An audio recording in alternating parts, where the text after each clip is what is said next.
யமனுக்கு ஏன் கோவில் இல்லைன்னு தெரியுமா? இந்த ரகசியம் தெரிஞ்சா நீங்களே ஷாக் ஆயிருவீங்க. இந்த வீடியோவை ஸ்கிப் பண்ணாம பாருங்க. நம்ம எல்லோரும் விநாயகர், முருகன், சிவன், லட்சுமி இப்படி பல கடவுளை வழிபடுறோம். ஆனா ஒரு கடவுளை பார்த்தாலே நமக்கு பயம்தான் வரும். அவர்தான் யமதர்மன். ஏன் தெரியுமா?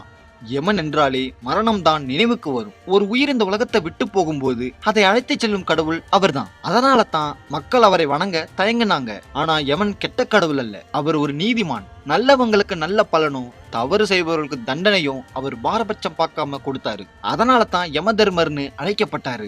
இன்னொரு காரணம், யமன் எப்பொழுதும் சோகத்தின் அடையாளமாக பார்க்கப்பட்டாரு. ஒரு வீட்டுல மரணம் நடந்தா அங்கு துக்கம் தான் இருக்கும். அதனால மக்கள் மகிழ்ச்சியின் கடவுளை அதிகமாக வணங்க ஆரம்பிச்சாங்க. ஆனா உண்மை என்னன்னா, மரணம் இல்லாத வாழ்க்கை முழுமையானதல்ல. பிறப்பு எப்படி உண்மையோ அதே அளவுக்கு மரணமும் உண்மை. அதை நினைவூற்ற சக்தி தான் யமன். அதனால தான் சில இடங்களில் இன்னமும் யமதர்மனுக்கு கோவில் இருக்கு. இப்போ சொல்லுங்க, யமனை பார்த்தா